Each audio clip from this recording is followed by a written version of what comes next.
Welcome to the Cemoh Marketing Podcast, where we interview business owners, leaders, or marketing professionals to find out their lessons and stories for success.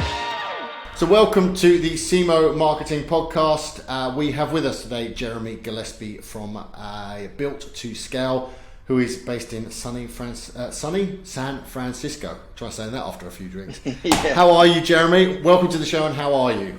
Doing well. Thanks for having me. Glad to be here. Is it sunny in October in San Francisco? Today it is, yes. Today it Okay. is, but last month, not so much. I was going to say, I've been to San Francisco mainly in the winter, and fuck, it's cold there in that time of the year. Yeah, that's not pleasant. Whereabouts are you in San Francisco? I'm right near Golden Gate Park, so Okay. yeah, in the city proper. Lovely. Yeah. Lovely. So just tell us a little bit about what Built to Scale does, because you've obviously got a very, very clear proposition for anyone that wants to go and have a look. builttoscale.co. Give us the elevator pitch of what you do. Yeah, short and sweet. We help brands scale with paid advertising. We do performance-based paid advertising. So, our goal is to get paid when others are getting paid and they're making money. So we specialize in Google. We do a ton with YouTube ads. We also work with Facebook and Instagram. So we're a multi-platform agency. And really, over the last 4.5 years here with the agency, we've had a lot of success. And I've just embodied the performance model because I think it's A, fair, and B, when things are going properly, everyone makes a lot more money, and everyone's a lot more happy, and it's happier, and it's a true partnership rather than the agency client relationship that a lot of people have. How does that work? Because we might have people watching this who are agency background. I mean, I'm agency background. A lot of my staff are agency background. How do you build a model that is only, so it's they only pay you when they succeed or when they sell something, right? Yep, exactly. How explain to me how that works, because that would obviously scare the shit out of a lot of people. Yeah, I mean, it would scare the shit out of a lot of agency people. It would be great for the other side of things, but yeah. For sure, yeah. It definitely does not come without its ups and downs. But we look for good brands who have good products that are looking to scale, and they have a proven funnel. And so for us, we basically build a baseline based on their current metrics to understand what is profitable and what isn't. And we use that as our baseline. So for a lot of clients, if we don't feel comfortable coming in on an original performance, we'll do a 30 to 45 day baseline period where our goal is just to understand what are the performance of these campaigns, where are we currently at, where do we think it can go, and then we basically set a KPI. And so we say, all right, great, here's our KPI. We want our return on ad spend to be X, and we don't get paid unless it is greater than or equal to that return on ad spend. Right. And so for clients, it's great. For us, we have to work for what we kill. But when it's working, we kill, and we eat a lot during those times, and that's what we love to do. And I guess there's probably a bit of a gap between you starting working with a client and actually generating income for yourselves, isn't there? There is, yeah. I mean, so first of all, we say it's definitely been a work in progress, but we say no more than we say yes. We've definitely been caught where we say yes, things look good from an outside, but it really becomes a due diligence play rather than somebody coming in and saying, let me look at all your case studies as an agency, let me see X, Y, and Z. It goes both ways because we get into the data and figure out, is this going to work for them? So I mean, it depends. Like if we do that baseline period, we have a fee up front for us to find that baseline. And then we basically say, okay, cool.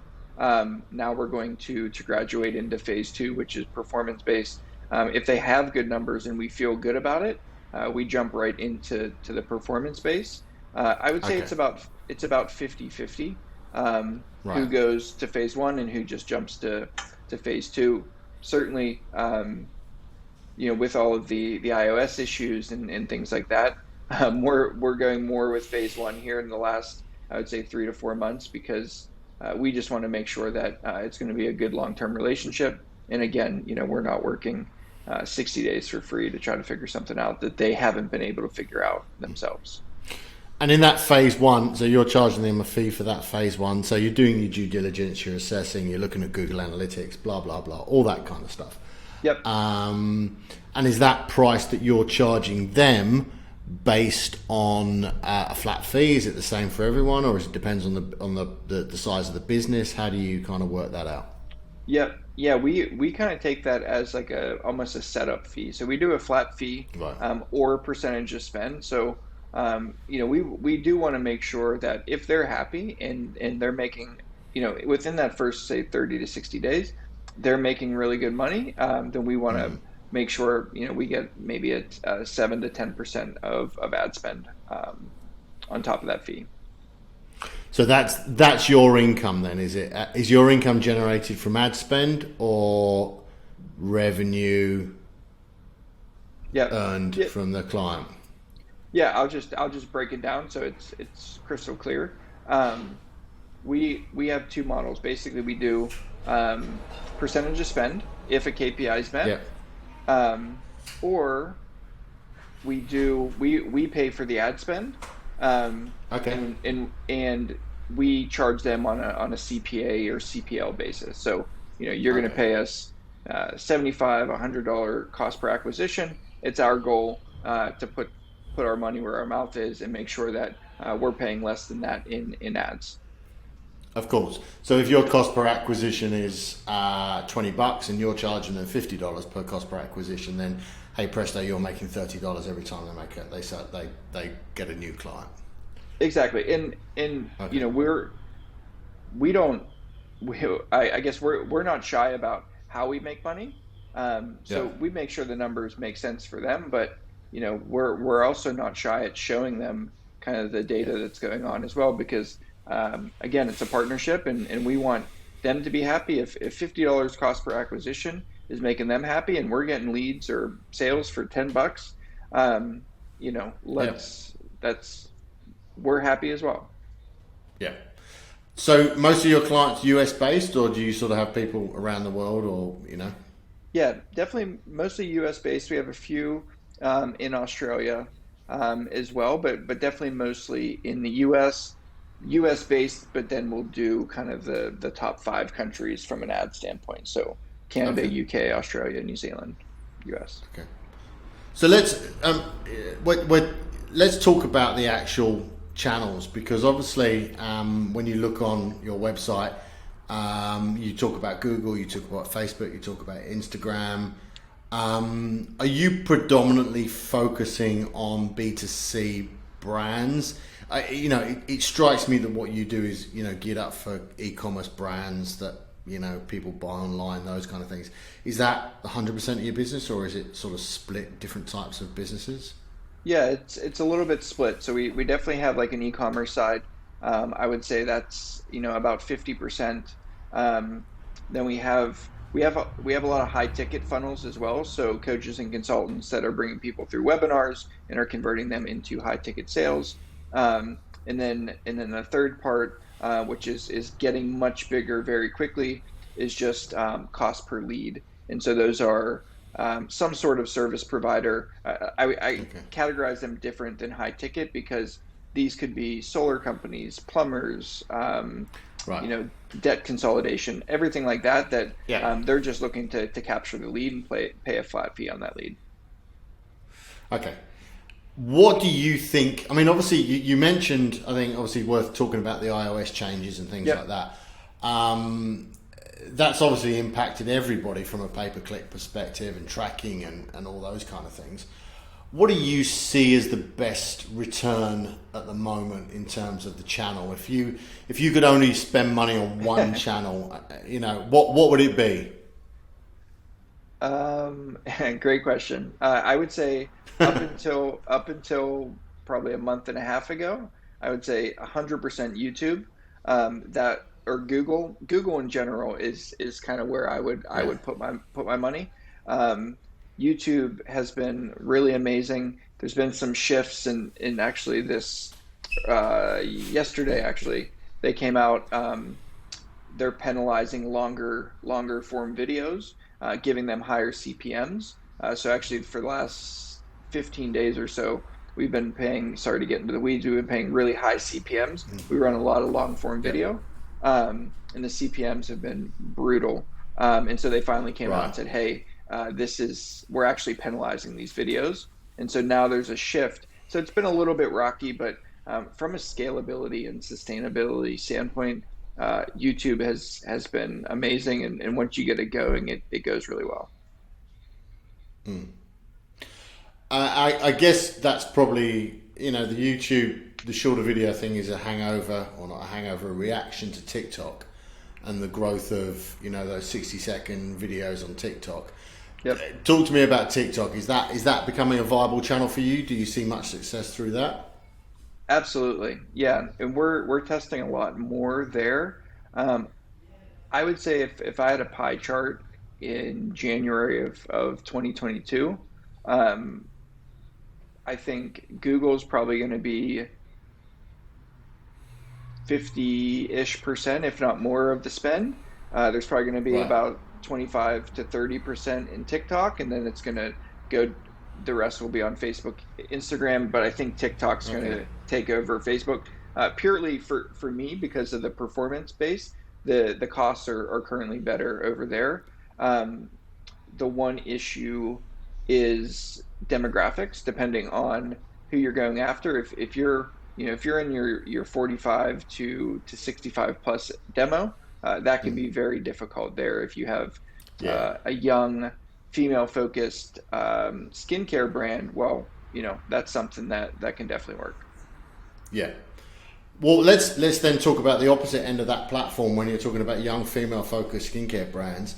One of the big target markets that a lot of businesses are trying to chase is that kind of older decision making, kind of angry white men demographic that one of my clients describes them as. And then lump me in that as well, and I'm like, I'm not that angry. Where are they? I mean, is that a LinkedIn thing? Do you use that much at all? Is that or is that sort of still the YouTube and the Google side of things? I mean, YouTube and Google is great if you're looking. I would say 45, but definitely 55 plus white male. Google's amazing. You get into Google Display and YouTube, specifically display on, here in the US, typically, you would say more conservative news sites or just news sites in general. LinkedIn, I didn't go through the full background. Used to work at LinkedIn, helped them build out their off LinkedIn paid advertising strategy, and has spent a ton of time as well as money on LinkedIn. LinkedIn is great when you're doing B2B, and you're going after decision makers. If you're doing like ABM targeting, stuff like that, it is very expensive though. I've noticed that it's you can bleed a lot of cash very quickly through LinkedIn. You're paying $12-15 a click. It gets really, really expensive, but you can reach the right audiences. So it has its trade-offs depending on the product or service. And so let's, obviously, a lot of the success of this is based on the offer or the product or what it is you're advertising, and again, if you're advertising makeup, that's fairly obvious. Comes to the website, they buy it, it's delivered. That's a fairly simple process. B2B is obviously a lot harder. What do you find? And you've mentioned a couple of things in your conversation there. You mentioned plumbers for one, which is I'd like to touch on that in a second, and then go back to the angry white males. But let's talk about plumbers. what is it that you put in an offer? What's in the communication to a plumber? Because plumbers aren't going to watch a webinar, and they're not interested in discounts, or are they? I mean, maybe I'm misinterpreting the needs of the average plumber, but what do they want? So I think I think that was a bad example. So getting leads for like a plumbing company. Sorry, I mean yes, yeah. Okay, so for somebody who's interested in a plumber, not actually for the plumbers, but who's what are they advertising? Yeah, what would they what's the hook? Yeah, I mean, typically that's a local based ad. So you're looking for top plumbers in insert geographical location. To be candid, we don't do a ton of that. But what we will work with is like a national aggregator that will then sell those leads out to local. So, so we won't do the local stuff, but we'll sell to the national aggregator that will sell them out. And a lot of it is fast, reliable. You have their Google rating, stuff like that. So that's more of a trust thing, as well as with Google, it's just a timing. If they're searching for specifically, plumber near me, what have you, we're just trying to capture that intent and take $1 or $2 on the way over. So in that sense, if you were looking at a state like Queensland, which is obviously a big state, you might be running a campaign across the whole of Queensland. And then you might be getting, say, 5 or 10 leads in for plumbers on any given day, and you're then pinging them out through the aggregator to the local plumber, and they're buying that lead from the aggregator. Exactly. Yep. Okay. Yep. All right. Yep. So that communication. That's somebody who needs a plumber. There's normally an instant need. It's not like you're umming and ahhing about, maybe I get a plumber or I don't get a plumber. But back to our sort of angry middle-aged white men. What do they get? They're notoriously, and by all means correct me if I'm wrong, but they're notoriously slow or process-driven in that decision making. That they want to do the research. That they may be looking for something in March, but may not necessarily be actually looking to buy until May, or like a business might need a new accounting firm, or they might decide that they need a new website, but that purchase isn't necessarily, hey, I want it today. It's not like a broken pipe or a tap that's not working. What are you saying to them? What's that messaging of the offer that goes out to that target market that's piquing their interest? Yeah, I mean, if it's a considered purchase, something that is going to take time and nurture, typically we will we'll focus just on the lead piece rather than getting paid on the sale. We'll try to get them with some sort of lead magnet or offer that's going to get them into their funnel, where they'll be nurtured or called by their sales team and worked through the process. For that demo though, like, financial products work really well, and you're typically doing like a lead magnet or something to get them to basically give away their information, where then they're going to be put on this nurture sequence. They're going to go to the sales team, where they're going to be called and talked about, say, investment strategies or what have you. But typically for that audience, you're not selling the main thing that they want until later. You're trying to get them in through some sort of low cost tripwire or front end offer to get them to have them raise their hand and show intent, and then the back end will work its way.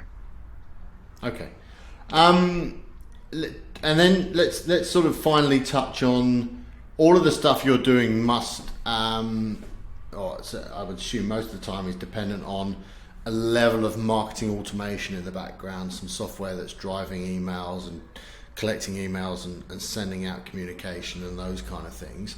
Are you implementing that, or are you working with what the client's potentially already implemented? Yeah, it's a great question. Typically, we have definitely our hands in that strategy. I would say since 2021, that's become a much bigger piece of what we do. So It typically was like creative media buying, go ahead and do your thing. But Yeah. with these fluctuations, the way that the landing page design and the automation that's set up behind it is becoming much more important. And if it's I need it to back out for them so they can continue. I can't right now. Like, I don't think there's anybody that we're like, yeah, we can bring down your CPA a little bit. Things are going.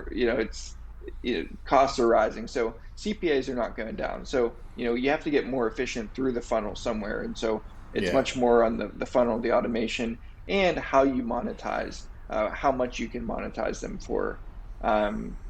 Yeah, so we're getting much more involved in that. Um, I like that. I like the strategy behind that. Personally, I hate to get into the weeds of setting up tech though. So I've hired some people to support that just because it's not my forte. Yeah. Um, and I guess my final question there is that you must see a lot of marketing tech. What do you like? What do you guys use? Or what drives you guys from just even internal project management? What are the pieces of software that you guys rely on? Yeah. I mean, internal project management, we've used them all. It's funny, you use them all and you find out, oh, but you're the problem. It's not the software. But but I'm told that many times, Jeremy, by the rest of my team, especially my yeah, business partner. yeah, It's me that's the problem. It's not the software. yeah. We use ClickUp for project management. Okay. Yeah, we use ClickUp as well. So Yeah. yeah. Tracking is a much bigger piece here now. So we use Hyros. We use Wicked Reports for tracking as well. Testing out some other tools.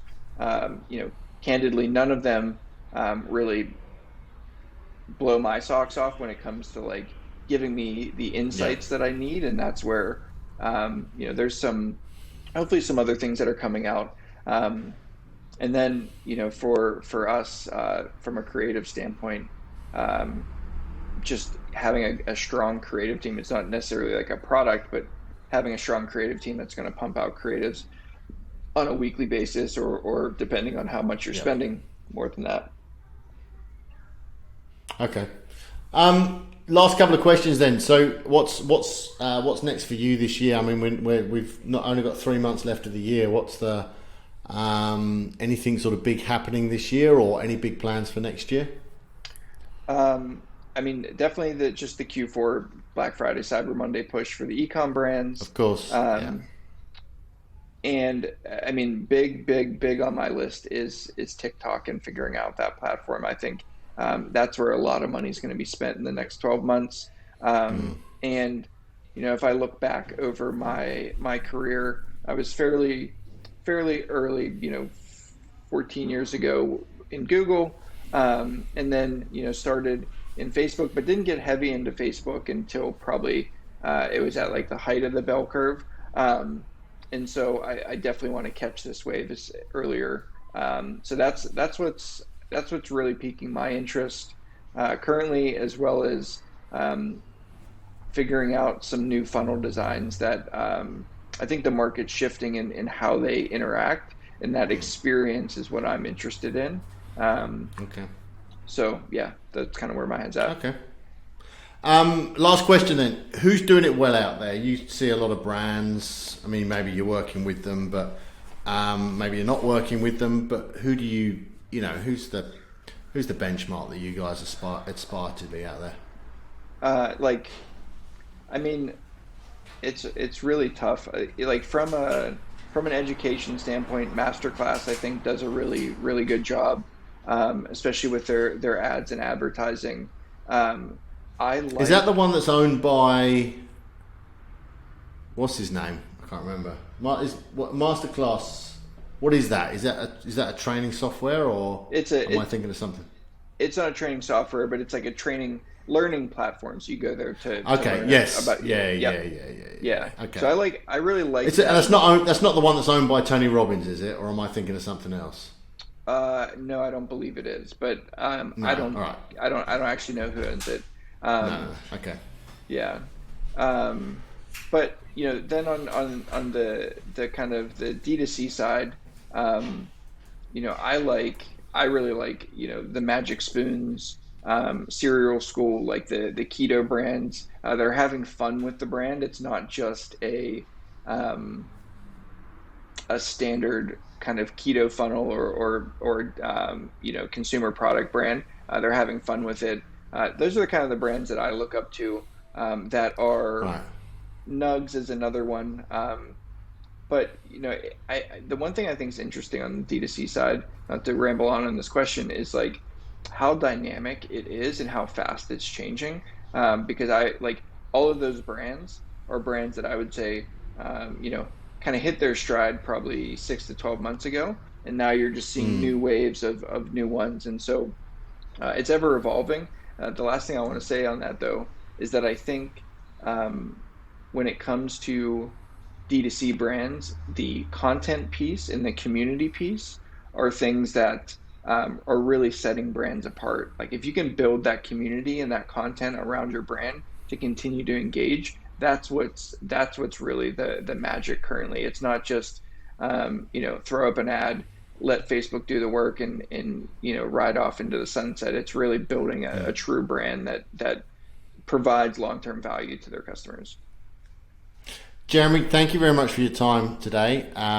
Really do appreciate a lot of interesting information, a lot of potential challenges there for people owning agencies out there to try and go and do things a little bit of a different way. So, look, really appreciate it, and thank you for being on the show.